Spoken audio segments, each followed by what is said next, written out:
तो hello my dear students, आप सभी को मेरा YouTube channel SMS classes 10K पे स्वागत है। तो आप सभी को जैसा कि आपको पता होगा कि आपके बोर्ड एग्जाम बिहार बोर्ड 2026 का क्लास 10th का जो है वो बहुत नजदीक आ गया है। उसको मद्देनजर रखते हुए मैं जितने भी आपके क्लास 10th का मैथ का चैप्टर है और इम्पोर्टेंट से इम्पोर्टेंट चैप्टर को मैं सबसे पहले कराने का प्रयास कर रहा हूँ। तो आप लोगों से मेरा रिक्वेस्ट है कि आप लोग मेरे एसएमएस क्लासेस 10K पे जा करके उसको देखिए। बहुत आसान और देहाती भाषा में मैं समझाया हूँ, जरूर अवश्य आपको समझ आएगा अगर आप देखिएगा वीडियो को। तो उसी तरह आज मैं आपको एक नया चैप्टर लेके आया हूँ, निर्देशांक ज्यामिति।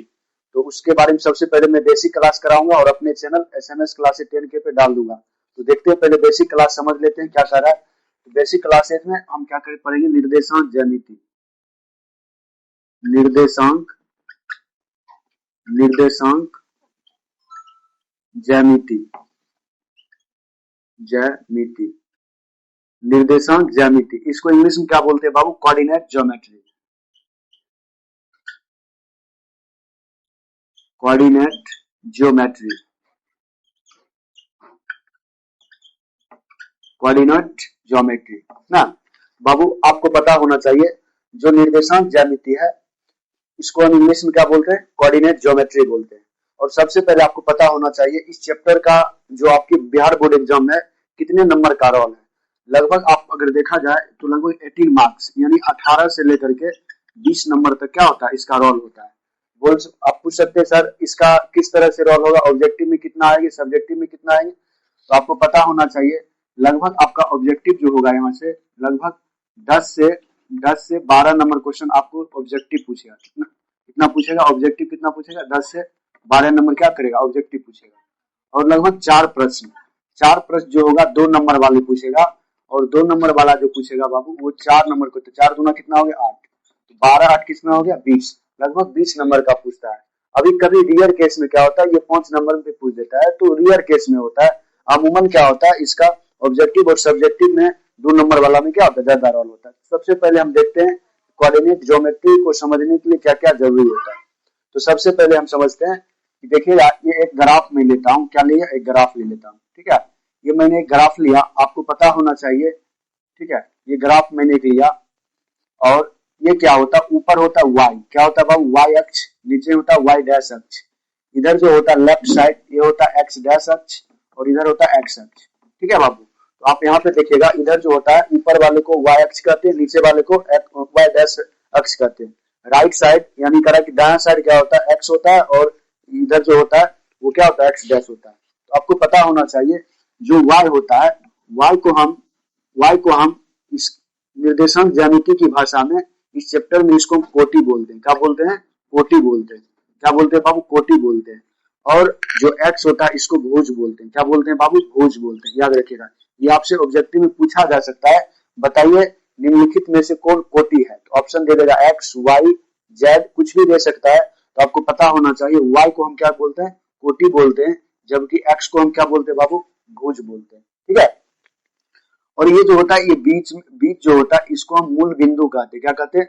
मूल बिंदु कहते हैं। और यहाँ पे 0 0 होता है। क्या होता है बाबू? 0 0 होता है। और जो होता है यहाँ पे समझिएगा, ऊपर जो होता है बाबू, ऊपर प्लस होता है और नीचे क्या होता है, माइनस होता है। और बायां साइड क्या होता है, माइनस होता है और दायां साइड क्या होता है, प्लस होता है। तो ध्यान रखिएगा आप लोग, ऊपर क्या होता है, ऊपर प्लस, नीचे माइनस, बायां साइड माइनस और दायां साइड क्या होता है बाबू, प्लस होता है ना। फिर से एक बार समझ लेते हैं, ऊपर जो होता है वो क्या होता है, ऊपर प्लस, नीचे माइनस और लेफ्ट साइड क्या होता है बाबू, लेफ्ट साइड हो गया आपका माइनस और राइट साइड क्या हो गया, प्लस हो गया। ठीक है, तो इतना बात आपको ध्यान रखना चाहिए। y को हम क्या कहते हैं, कोटि कहते हैं, x को क्या कहते हैं, भुज कहते हैं। ठीक है, तो फिर अब आगे चलते हैं। आगे जो आपका जो प्रॉब्लम होगा वो यहाँ से क्रिएट होता है कि इसमें जो होते हैं इसमें 4 चतुर्थांश होते हैं। कितने चतुर्थांश होते हैं? 4 चतुर्थांश होते हैं। ये 4 चतुर्थांश क्या होता है समझते हैं। जो 4 चतुर्थांश होते हैं इसमें यहाँ से प्रश्न पूछता है कि चतुर्थांश बताइए कौन सा किस चतुर्थांश में है। तो ध्यान देना बाबू, इसमें 4 चतुर्थांश होते हैं। इसको कहते हैं फर्स्ट कोऑर्डिनेट, इसको कहते हैं सेकंड, इसको कहते हैं थर्ड और इसको कहते हैं फोर्थ ना। तो इसमें 4 क्या होते हैं, चतुर्थांश होते हैं। और यहाँ पे आपको पता होना चाहिए ये 4 चतुर्थांश जो होते हैं इसको ये घड़ी के एंटी क्लॉकवाइज, अर्थात घड़ी के क्या चलता है, विपरीत चलता है ना, घड़ी के एंटी क्लॉकवाइज चलता है। अच्छा मैंने इधर क्या बताया, इधर आपको क्या बताया था, माइनस होता है, बायां साइड क्या होता है माइनस, इधर क्या होता है बाबू प्लस होता है, और ऊपर प्लस होता है, नीचे माइनस होता है।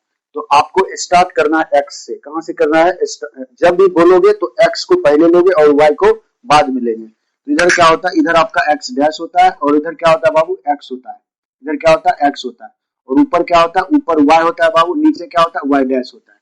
तो आपको वाई डैश चाहे एक्स डैश, चाहे वाई डैश हो चाहे एक्स डैश हो, ये दोनों क्या होगा माइनस में होगा, किसमें होगा माइनस में होगा। तो फर्स्ट में देखिएगा एक्स के, अगर एक्स को मैं उठाता हूं तो देखो यहाँ पे एक्स क्या है, इधर देखिएगा अगर मैं एक्स के चलूं तो एक्स क्या है, पहले प्लस है कि माइनस है, तो एक्स क्या है प्लस है, मैं लिखूंगा प्लस, वाई क्या है प्लस, यानी कह रहा है कि जो फर्स्ट कोऑर्डिनेट होगा यानी प्रथम चतुर्थांश, इसको हम हिंदी में भी लिख देता हूं, इसको बोलते हैं प्रथम चतुर्थांश। क्या बोलते हैं बाबू, प्रथम चतुर्थांश बोलते हैं, प्रथम चतुर्थांश, प्रथम चतुर्थांश। तो प्रथम चतुर्थांश में क्या हो जाएगा प्लस प्लस, क्या हो जाएगा प्लस प्लस। फिर से देखिएगा, यानी एक्स से उठाएंगे, एक्स क्या है प्लस, मैंने दिया प्लस, वाई क्या है प्लस, मैंने दिया प्लस। अब सेकेंड में चलेंगे, देखो सेकेंड में अगर आओगे इसको हम बोलते हैं द्वितीय चतुर्थांश। क्या बोलते हैं बाबू, द्वितीय चतुर्थांश, यानी द्वितीय, द्वितीय चतुर्थांश। क्या बोलेंगे, द्वितीय चतुर्थांश, द्वितीय चतुर्थांश। ये द्वितीय चतुर्थांश में क्या हो जाएगा, तो द्वितीय चतुर्थांश में आप देखिएगा इधर माइनस है तो पहले देंगे माइनस। अब देखिए y क्या है, y देखिए प्लस है तो मैं क्या दूंगा प्लस दे दूंगा। तो द्वितीय चतुर्थांश में क्या हो जाएगा माइनस प्लस, द्वितीय चतुर्थांश में क्या हो जाएगा माइनस प्लस। अगर तृतीय की बात किया जाए, तृतीय में देखिएगा, तृतीय में आपका क्या हो जाएगा, तो तृतीय चतुर्थांश में देखिएगा आप, चतुर्थांश, तृतीय चतुर्थांश में आपका क्या हो जाएगा, देखिए पहले क्या है माइनस, लेगा माइनस, एक्स का मान क्या माइनस माइनस, वाई का मान भी क्या है माइनस, यानी तृतीय चतुर्थांश में भी क्या हो गया माइनस माइनस, तृतीय चतुर्थांश में क्या हो गया माइनस माइनस। अगर चौथा की बात की तो यहाँ पे देखिए चतुर्थ, क्या हो जाएगा, चौथा को क्या बोलते हैं चतुर्थ, चतुर्थ चतुर्थांश, चतुर्थांश, चतुर्थ चतुर्थांश में क्या हो जाएगा, इसमें देखिएगा तो एक्स का मान क्या है बाबू प्लस है, एक्स का मान क्या है प्लस है, और वाई का मान क्या है माइनस है ना। एक्स का मान प्लस और वाई का मान क्या होगा, देखिए एक्स का मान प्लस, वाई का मान माइनस। तो यहाँ पे मैं क्या करता हूँ, एक नोट करके लिख देता हूँ, आप लोग भी किताब में याद रखें। यहाँ से एक से 2 नंबर फिक्स रहता है, यहाँ से पूछता है कि बताइए, दे देगा आपको -2 और 4 इस तरह से दे देगा, बताइए किस चतुर्थांश। आप देखिए एक तो माइनस है यानी एक्स का माइनस है, एक्स का मान माइनस है, वाई का मान क्या है प्लस है, यानी फर्स्ट वाला को एक्स कहते हैं, सेकंड वाला को वाई कहते हैं, ऐसा दे देगा, बोलेगा किस चतुर्थांश में है। तो आपको पता होना चाहिए माइनस प्लस, देखिए किस में आता है माइनस प्लस देखिएगा आप, माइनस प्लस देखिए माइनस प्लस किस में आ गया द्वितीय चतुर्थांश में। तो ऑप्शन रहेगा द्वितीय चतुर्थांश, तो टिक क्या कर दीजिएगा द्वितीय चतुर्थांश, ठीक है। तो यहाँ तक किसी बच्चे को दिक्कत नहीं होना चाहिए, ठीक है। तो आपको यहाँ पे लिख देता हूँ, जो होगा ध्यान देना, जो आपका प्लस प्लस जो होता है, प्लस प्लस जो होता है ये प्रथम चतुर्थांश में होता है, किसमें होता है बाबू प्रथम चतुर्थांश में, प्रथम चतुर्थांश में होता है। प्लस प्लस किस में होता है प्रथम चतुर्थांश में। उसके बाद अगर दूसरा की बात किया जाए तो दूसरा आपका क्या था माइनस प्लस, क्या था माइनस प्लस। ये माइनस प्लस किस में होता है, माइनस प्लस होता है द्वितीय चतुर्थांश में, किस में होता है द्वितीय चतुर्थांश में, चतुर्थांश में, ठीक है, द्वितीय चतुर्थांश में होता है। अगर तीसरा की बात किया जाए प्लस प्लस किस में होता है, देखिए यहाँ पे सॉरी प्लस प्लस नहीं minus plus, minus plus minus minus किस में होता है माइनस और माइनस, माइनस माइनस होता है तृतीय चतुर्थांश में, तृतीय चतुर्थांश में, माइनस माइनस किस में होता है तृतीय चतुर्थांश में, ठीक है। यहाँ पे माइनस माइनस तृतीय चतुर्थांश। अगर चौथा की बात किया जाए, चौथा जो चतुर्थांश है, अगर हम प्लस माइनस की बात करूं, प्लस माइनस, तो ये किस में आ जाएगा, ये आ जाएगा चतुर्थ चतुर्थांश में, चतुर्थ चतुर्थांश, चतुर्थांश, चतुर्थ चतुर्थांश, यानी कहा कि चौथा कोऑर्डिनेट में आ जाएगा। तो आप लोग समझ गए, यहाँ से ऑब्जेक्टिव परीक्षा में पूछता है, ठीक है। तो यहाँ तक आपको किसी बच्चे को दिक्कत नहीं होना चाहिए। चलिए फिर से एक बार इसको देख लीजिए, y को हम क्या कहते हैं कोटि कहते हैं, y डैश को माइनस में रहता है, ठीक है, x को भुज कहते हैं, यहाँ पे हम लिख देते हैं जो x अक्ष होता है, x अक्ष, x अक्ष को हम क्या कहते हैं, x अक्ष को हम भुज कहते हैं, क्या कहते हैं बाबू भुज। और y अक्ष को क्या कहते हैं, y अक्ष को हम क्या कहते हैं कोटि कहते हैं, क्या कहते हैं बाबू y अक्ष को हम क्या कहते हैं कोटि कहते हैं। किसी बच्चे को समझने में यहाँ तक दिक्कत नहीं होना चाहिए, ठीक है। अब चलते हैं अगले फार्मूला की ओर। अगला फार्मूला क्या करा उसको जानते हैं, ठीक है। अगला फार्मूला फिर से हम देखते हैं, अगला फार्मूला क्या करा। तो यहाँ पे जो कोऑर्डिनेट ज्योमेट्री है, तो अगला फार्मूला में हम देखते हैं क्या करा, इसको मिटा देते हैं, ठीक है, आगे चलते हैं।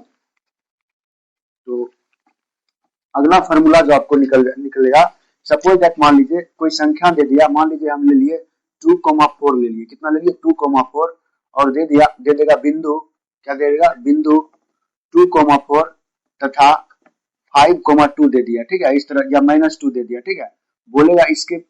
बोलेगा बिंदु 2,4 तथा 5,-2 के बीच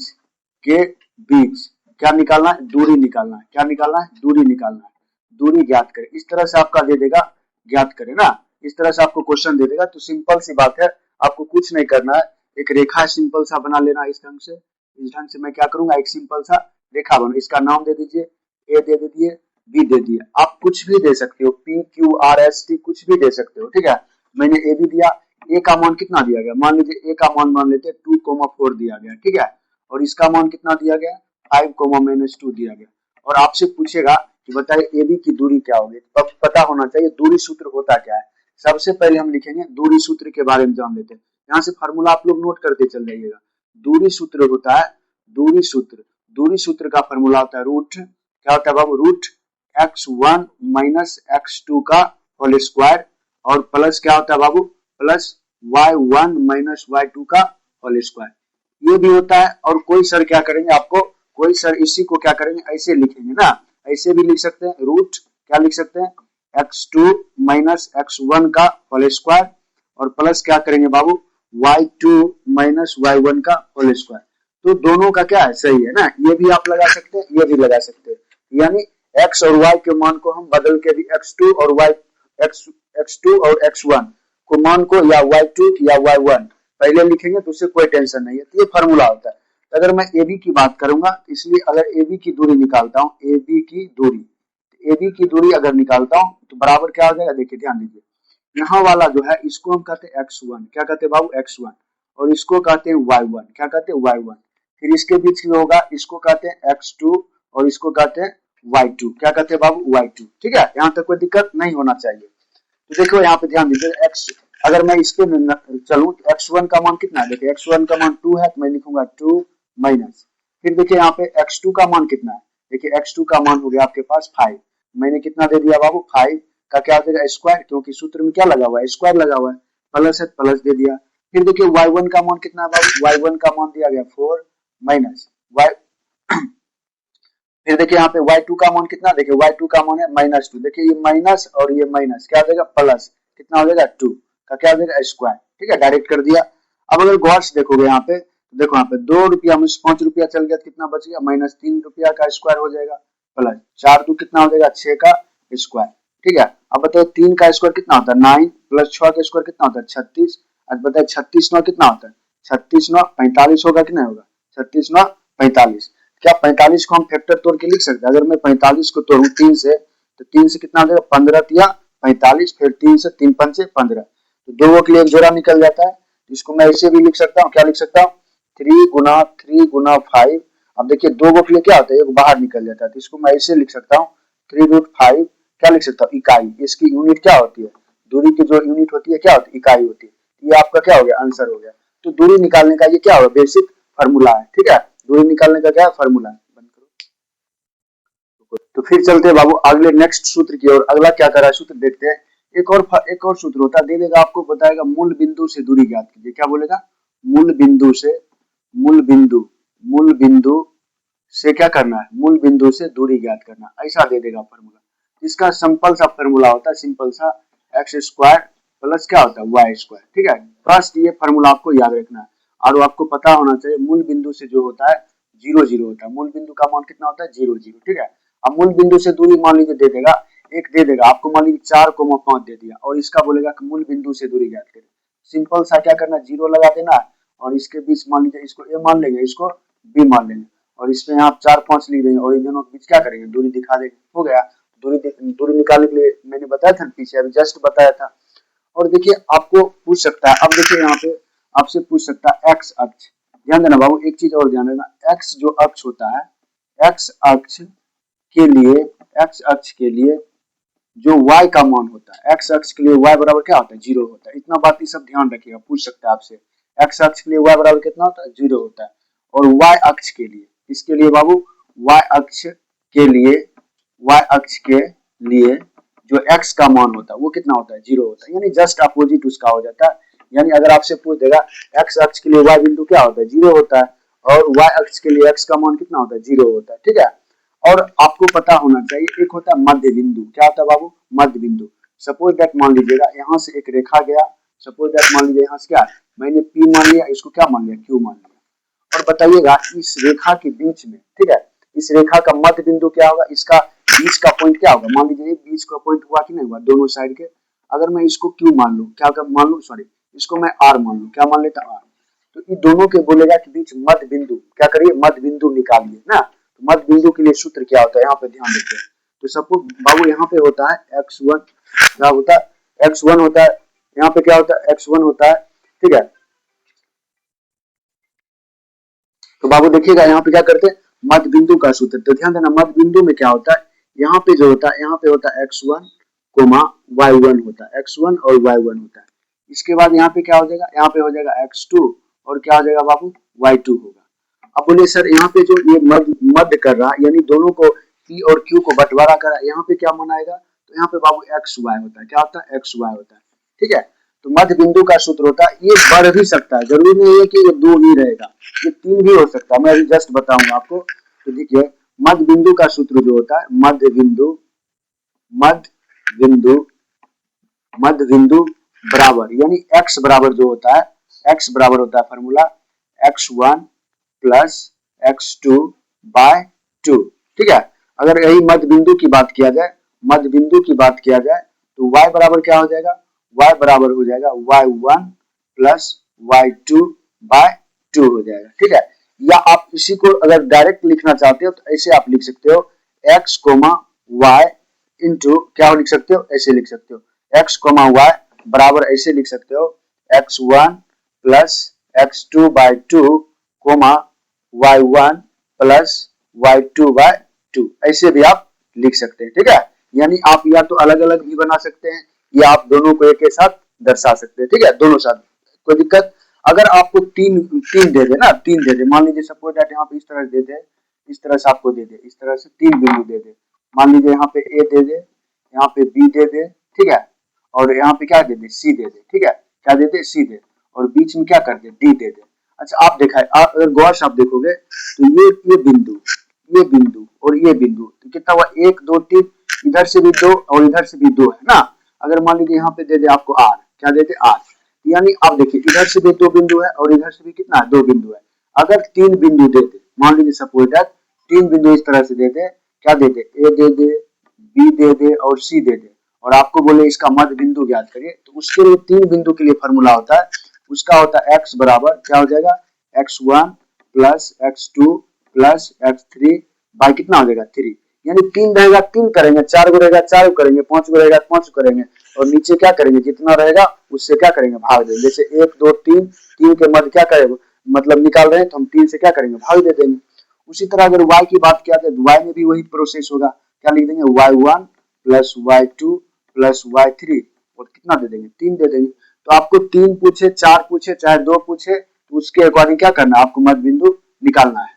तो यहाँ पे आपने देखा कि 2 में कैसे निकाले x1 plus x2 by 2 y1 plus y2 bye, या x1 plus x2 by 2 y1 plus y2 by 2, या यहाँ x बराबर 3 गो में क्या हो जाएगा x1 plus x2 bye 3 y1 plus y2 bye 3, ठीक है। तो इस ढंग से हम करते रहेंगे फॉर्मूला, लेकिन आप लोग याद रखिएगा मध्य बिंदु का सूत्र ये होता है, ध्यान रखिएगा। बेसिकली यही पूछता है 3 वाला, रेयर केस में कभी कभी पूछता है, तो ध्यान रखिए अगर 3 को दे दे तो घबराइएगा नहीं, 3 के लिए तीनों को क्या करेंगे कम कर देंगे, ठीक है, 2 रहेगा 2 के लिए कम कर देंगे। तो मध्य बिंदु का ये सूत्र होता है, आप लोग इसको ध्यान में रखिएगा, ठीक है। फिर चलेंगे अगले सूत्र की ओर, अगला सूत्र क्या करा समझते हैं, ठीक है। तो अगला जो टॉपिक का सूत्र होता है वो होता है विभाजन सूत्र। क्या होता है बाबू विभाजन सूत्र। अब बोलिए सर विभाजन सूत्र क्या होता है, ध्यान दीजिए विभाजन सूत्र, ये विभाजन सूत्र क्या होता है समझते हैं। विभाजन का मतलब होता है बंटवारा। क्या होता है बाबू विभाजन का मतलब क्या होता है बंटवारा करना, ठीक है। सपोज दैट मान लीजिए मैंने यहाँ पे क्या किया एक रेखा लिया इस ढंग से, ठीक है, इस ढंग से क्या किया एक रेखा ले लिया, ठीक है। अब मान लीजिए यहाँ पे ए मान लिया और इधर क्या मान लिया बी मान लिया, ठीक है बाबू। अब देखिए यहाँ पे इस रेखा को मान लीजिएगा बोल सकता है सम त्रिभाजित करिए या द्विभाजित करिए या सिर्फ बोलेगा विभाजन करने के लिए। तो अगर मैं विभाजन की बात करूं, यहाँ से अगर इसका विभाजन किया जाए तो ध्यान देखना, सपोज दैट मान लीजिए यहाँ पे मैंने क्या किया, आर दे दिया, क्या दे दिया, आर दे दिया, और इसको बोलेगा कि विभाजन करके बताइए विभाजन सूत्र क्या होगा। तो बाबू यहाँ पे ध्यान दीजिए, यहाँ पर ध्यान दीजिए, विभाजन सूत्र होता क्या है। जो विभाजन सूत्र होता है उसका पहले फार्मूला आपको बता देते हैं। विभाजन सूत्र जो होता है, अच्छा बताइए यहाँ पे, अगर मैं बिंदु आर का निर्देशांक निकालूं, ध्यान दीजिए, अगर मैं बिंदु क्या करूं, बिंदु आर का क्या करें, बिंदु आर का निर्देशांक निकालें, बिंदु आर का निर्देशांक निकालें। अगर मैं बिंदु आर का क्या करूं, निर्देशांक अगर निकालता हूं तो ध्यान दीजिए, आर के इधर क्या खटाल है, देखिए आर के इधर कितना खटाल है, एक खटाल है, तो इसको क्या कहते हैं, एम मतलब मल्टीप्लिकेशन, यानी उसका बंटवारा करें, ठीक है। तो यहाँ पे इधर होगा, तो यहाँ पे होगा एम, इसको हम m1 मानते हैं, और इधर कितना है m2 मानते हैं, ठीक है बाबू, क्या मानते हैं, m2 मानते हैं। और यहाँ पे जो आपको पता होगा x1 होता है और यहाँ पे क्या होता है y1 होता है, ठीक है, x1 होता है y1 होता है। इधर क्या होता है बाबू, इधर होता है x2 और क्या होता है y2, ठीक है। तो यानी कह रहा है कि जो a है और b है, इसको कौन विभाजन कर रहा है, इसको विभाजन कर रहा है r, कौन कर रहा है, r।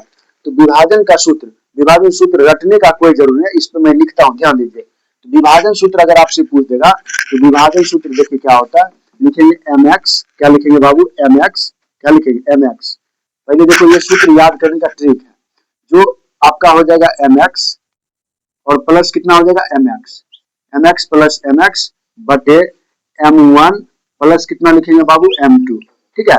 फिर यहाँ पे लिखेंगे माय, क्या लिखेंगे अपने भाषा में, देखो देहाती भाषा में, माय प्लस कितना लिखेंगे बाबू, माय, याद रखोगे, माय प्लस माय बटे m1 plus m2, m1 plus m2। अब कुछ नहीं, सिंपल कर करना, 12 21 लिख देना, देखो 12 और क्या लिख देना 21, फिर क्या लिख देंगे इधर भी 12, क्या लिख देंगे 21, 12 और 21। ये आपका कौन सी बन गया, ये आपका विभाजन सूत्र बन गया। ये ऑब्जेक्टिव में भी पूछ देता है, किसके बराबर बना, x, y के बराबर बना, कौन, विभाजन सूत्र। इसी को हम क्या कहते हैं, विभाजन सूत्र कहते हैं। तो आपको रटने की कोई जरूरत नहीं, यहाँ पे क्या करना है, m1 यानी mx कर देना, 2 बार लिखना mx, फिर लिखना माय m1 प्लस m2 और 12 21 क्या करना है, पुट कर देना, बस, इसमें रटने की कोई जरूरत नहीं है। तो यहाँ पे क्या हो गया आपका m1 x2 m2 x1 m1 plus m2 m1 y2 m2 y1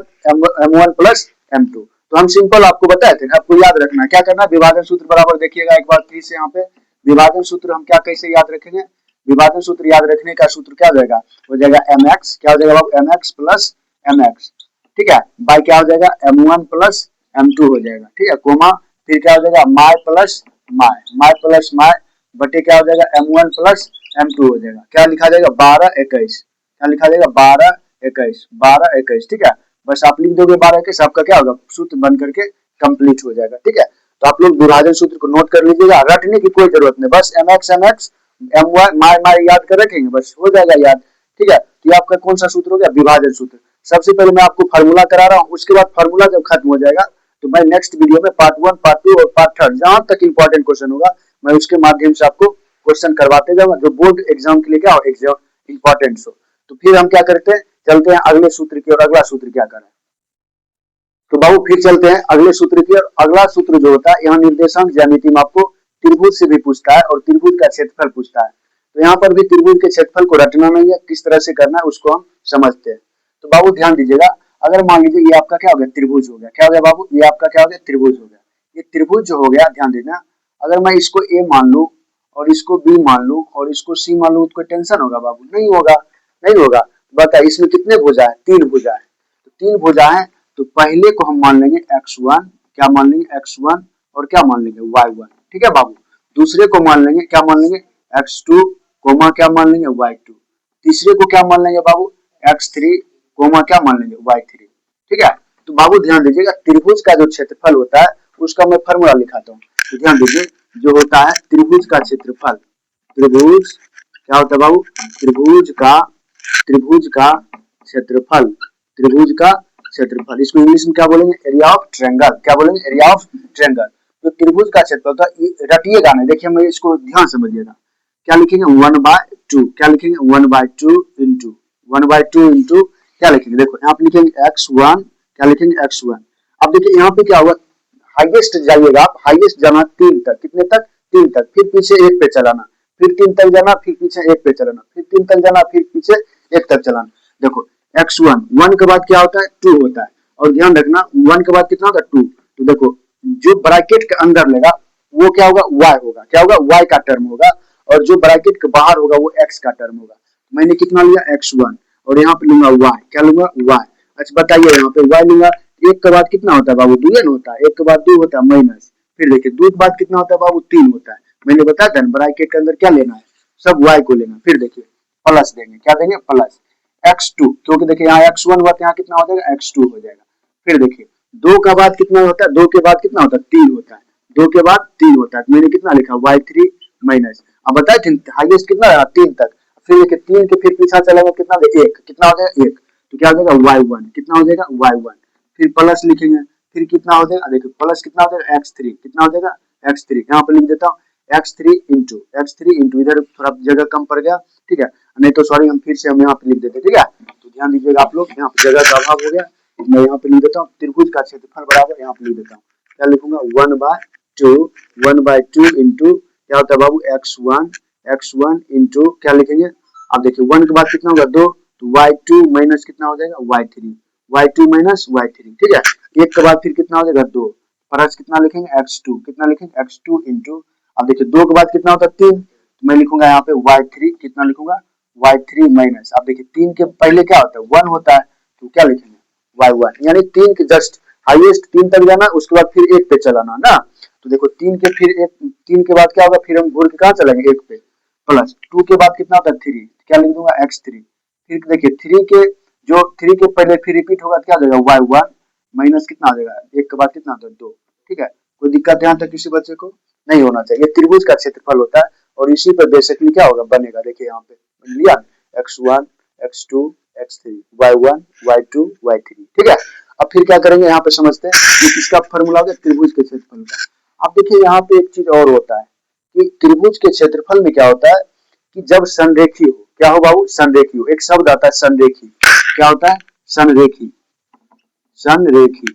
अगर संरेखी की बात किया जाए त्रिभुज में, तो संरेखी के लिए क्षेत्रफल जो होता है, क्षेत्रफल का मान कितना होता है, संरेखी के लिए क्षेत्रफल बराबर क्या होता है, 0 होता है, क्या होता है बाबू, क्षेत्रफल बराबर 0। ऑब्जेक्टिव में पूछा जा सकता है, बताइएगा त्रिभुज में संरेखी के लिए क्षेत्रफल का मान कितना होता है, 0 होता है, ठीक है, तो संरेखी के लिए क्षेत्रफल क्या होता है, 0 होता है। बस कुछ नहीं करेंगे, हम यहाँ पर लिख देंगे संरेखी के लिए, यहाँ पर लिखेंगे संरेखी, संरेखी, संरेखी के लिए, संरेखी के लिए त्रिभुज का, देखिए किसका सिंबल हो, त्रिभुज का, त्रिभुज का क्षेत्रफल, उसका फॉर्मूला क्या करेंगे, होगा वही फॉर्मूला, सिर्फ क्या करेंगे, 0 लगा देंगे, तो हम यहाँ पे लिख देंगे 1/2 इंटू, उसको उतार लीजिए, x1 इंटू 1 के बाद क्या हो जाएगा, 2, 2 के बाद कितना हो जाएगा, 3, ठीक है, फिर प्लस देंगे, 1 के बाद कितना हो जाएगा, 2 ना, 2 लिखा गया ना, x1 तो x2 हो जाएगा, फिर 2 के बाद कितना हो जाएगा, 3, और 3 के फिर क्या होगा, रिपीट हो जाएगा 1 से ना, फिर क्या हो जाएगा, x3 ना, 2 के बाद कितना हो जाएगा बाबू, x3, ठीक है, इंटू कितना हो जाएगा, 3 के फिर रिपीट होगा, क्या होगा, y1 माइनस y2 हो जाएगा, ठीक है, और बराबर कितना हो जाएगा, 0। ये किसके लिए है, ये संरेखी अगर क्वेश्चन में आ जाता है, तो संरेखी के लिए क्षेत्रफल क्या होता है, 1/2 into x1 y2 minus y3 x2 y3 minus y1 x3 y1 minus y2 equal to 0, संरेखी के लिए। अगर सिंपल से खाली आपको त्रिभुज का क्षेत्रफल पूछ दे, तो ये फॉर्मूला लगा करके बना दीजिएगा, और संरेखी पूछे तो क्षेत्रफल लगा दीजिए, या आप इसको मिटा भी सकते हैं, ठीक है, क्योंकि देखिए ये गुणम है, अन्य जगह क्या आ जाएगा, भाग, अरे भाई कोई संख्या ऐसे देखिए कुछ भी 1/2 गुणम है, अगर मैं यहाँ पे 1/2 धर दूं तो क्या हो जाएगा, 0 हो जाएगा, और आपको पता है ना कोई भी संख्या को 0 से भाग देते क्या होता है, 0 होता है, तो हम क्या करेंगे, इसको आप 1/2 को ना लिख करके डायरेक्ट आप ऐसे भी लिख सकते हो, ये भी फार्मूला आपका बन जाएगा, किसके, संरेखी के लिए फार्मूला हो जाएगा, क्या हो जाएगा, x1 into y2 minus y3 plus x2 into y3 minus y1, ठीक है, प्लस कितना हो जाएगा, x3 into y1 minus y2 equal to कितना हो जाएगा, y2 इक्वल टू 0। ये किसके लिए है, ये बेसिकली संरेखी के लिए, ठीक है। मैंने ये 1/2 इसलिए दिया क्योंकि अगर हटा देते तो आप अचंभित हो जाते, इसलिए मैंने क्या किया, इसको फिर से लिख दिया, या तो आप ये फार्मूला यूज कर सकते हैं संरेखी के लिए, या तो ये कर सकते हैं, ठीक है। तो आप अगर इतना फार्मूला याद रखते हैं तो आपका कोऑर्डिनेट ज्योमेट्री क्या वो पूरी तरह से बन जाएगा, टेंशन नहीं लेना है, ठीक है। तो सबसे पहले आप क्या कीजिए, फार्मूला को बढ़िया से रिकॉलिंग कर करके देखिए, मैंने एक भी फार्मूला आपको रटवाया नहीं है, सबको मैंने क्या किया, देहाती भाषा पे शूट कर करके उस पे आपको समझाने का प्रयास किया, इसलिए आप लोग रटिएगा एक भी नहीं, सिर्फ उसका लॉजिक समझ करके याद रखिएगा। तो फिर से मैं क्या करूंगा, अगले जो पार्ट होगा वो मैं आपको क्वेश्चन लेके आऊंगा, इससे संबंधित जितने भी इंपॉर्टेंट क्वेश्चन है पार्ट 1 पार्ट 2 करके या पार्ट 3 करके मैं जितना भी हो सके आपको मैं लाने का प्रयास करूंगा। धन्यवाद। तो अगर आपको ये वीडियो अच्छा लगा, ये अगर सूत्र समझ आया, तो मेरे चैनल एसएमएस क्लासेस 10 के नाम से जो यूट्यूब पे बना है उस पे जा करके मेरे चैनल को सब्सक्राइब करें, बेल आइकन दबाएं तथा ज्यादा से ज्यादा अपने दोस्तों में शेयर करें, ताकि इस तरह के जो वीडियो मैं आपके लिए लेकर आ रहा हूं वो आपके पास सबसे पहले पहुंचे। धन्यवाद। फिर से मिलते हैं नेक्स्ट वीडियो में।